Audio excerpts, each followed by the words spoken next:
Hi everyone, Fraser here from Hammer Tools. Today we're going to be going through a quick demonstration of putting a tool in a tool holder and tightening it up with a torque wrench.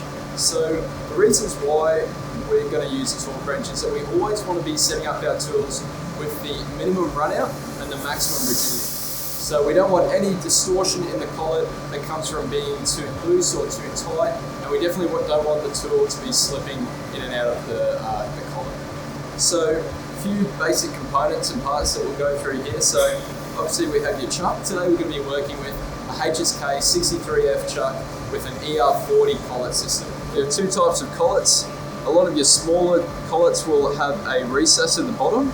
This gives it a shorter clamping surface, and then your standard collets will go all the way through the bottom. So you need to have a different torque setting for this style of collets compared to this one.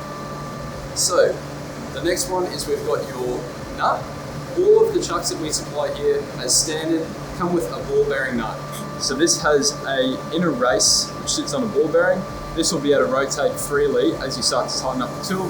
So the inner race will stay stationary as we're tightening the nut. This prevents any deflection going through the collet. We've got two tools today. Today I'm going to be using an 8mm down cut bit and a 12mm 2-in compression cutter. We have your setting stand. Again, this is for a HSK63F. We do also do these in an ISO 30. And then we've got two spanners. Most guys I see will be using some kind of standard spanner like this, but today we're going to be using the torque wrench. Now, the torque wrench has two settings that we work with for the two different types of collets. So for your smaller collets, we'll have a different torque setting. So we're working with ER40 collets today. So for the smaller collets, the Newton meters, the torque that you're applying is 120 Newton meters, and then for your largest or standard collets, it goes up to 190 to 200 Newton meters. So we'll just go through the motions of putting it all together. I'm just going to do the 8mm cutter. Go, so it pops into the nut like that. We're putting the 8mm tool in. You'll notice that there is a marker on the shank of the tool. This shows you the minimum depth that it needs to be sitting inside the collet.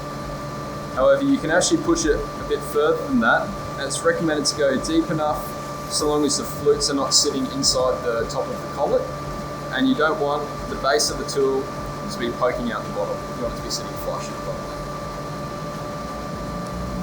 We then sit the chuck in the setting stand.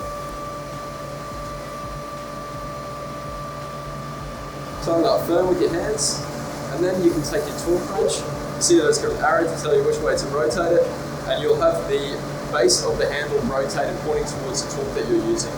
So because we're using the 8mm bit, which is a smaller collet system, we're going to have it set at 110 Newton meters. And then you just rotate it until you get the click. Here we go. And that's it. Fully assembled chuck ready to go on the machine.